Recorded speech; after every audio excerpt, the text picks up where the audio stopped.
Alors je sais que vous sortez d'une canicule éprouvante en France. Et ici, en fait, nous avons eu la grâce d'avoir de la pluie. C'est tellement rare. Je me suis précipitée ce matin pour filmer.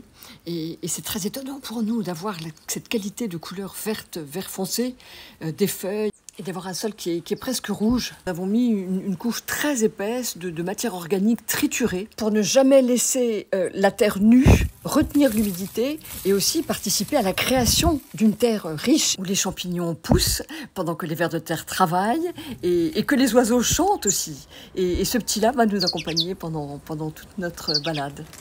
Je vous remontre des images d'avant, c'était un désert et maintenant c'est vraiment devenu un jardin luxuriant. Cette pluie, eh bien, elle a nettoyé, elle a hydraté, elle a redonné une fraîcheur au sol et c'est très chouette. Les fleurs et les fruits oranges, là, ils se régalent, ils éclatent de toutes leurs couleurs.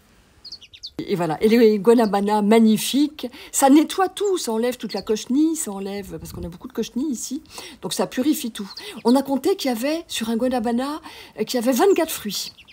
Et là, eh bien, c'est le jardin rouge, alors il devient très rouge. Là, on a ce rosier qui vient s'appuyer, la tige est tellement longue qu'il vient s'appuyer sur les feuilles du guanabana. Et voilà, là, voilà. Donc là, c'est tout l'arc-en-ciel que j'ai fait. C'est encore tout frais, puisqu'on a fait tous les arcs pour que viennent grimper les bougainvilliers et les rosiers qui, du blanc au bleu, en passant par le jaune, le orange, le rouge, vont faire un arc-en-ciel géant. Là, c'est encore tout frais, mais vous verrez l'année prochaine, ça va être très, très beau. Et puis là, ce sont, parce que je mets au pied des arbres, là où il y a de l'eau.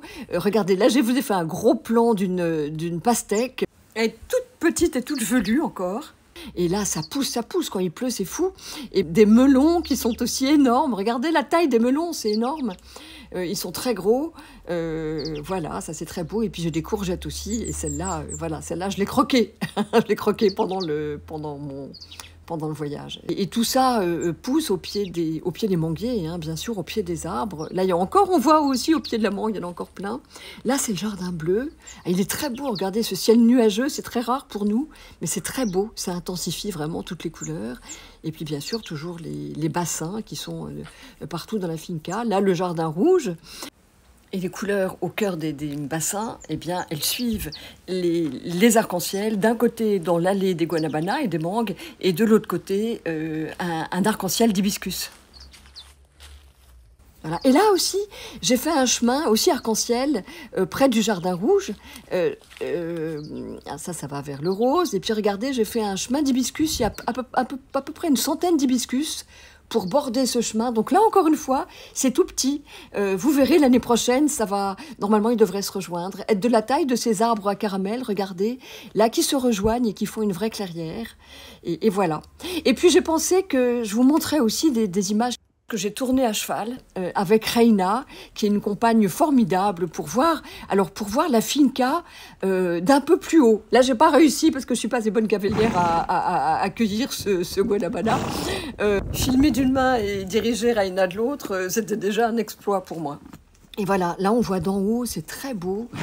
On voit le jardin jaune, on voit, regarder comme ça devient orange. On voit même la Punta Teno au loin. Et là le jardin, voilà, rouge qui devient rouge, après qui va vers le rose et qui va tirer vers le mauve et puis après le bleu. Là c'est très beau, d'en haut c'est totalement différent. À chaque fois que je suis avec Reina, ma jument, j'ai Hiram qui trace la route devant et qui nous fait des petites surprises pour faire pas se cabrer, mais pour faire peur à la jument. Ça fait partie du jeu. Elles aiment bien se faire des farces et ça me permet de garder ma jument en confiance. Là, regardez, là, c'est tout ce jardin qui a été planté il y a un peu plus de 3 ans. Mais tout ça a grandi. Les false pimiento, les poivriers roses. Là, on a un autre jardin à droite. Et regardez, toujours ce jardin incroyable. Et les guanabanas qui ont énormément grandi. Eux, ils avaient 12 ans quand je les ai mis sur la finca, voilà. Vous réclamez énormément de nouvelles de la finca et vous en donnez comme ça avec des vidéos, et bien ça me permet de faire un journal de bord et de garder souvenir pour dans quelques années, ce sera vraiment super de voir toute l'évolution. Et puis ça me permet aussi de vous montrer comment célébrer l'abondance des fruits, des légumes, de les cuisiner de façon végétale et crue pour conserver toute la richesse nutritionnelle, toute la richesse en parfum de toute cette abondance l'abondance végétale et de vous la montrer au jardin et en cuisine. Voilà, je vous retrouve bientôt pour de nouvelles aventures. Salut!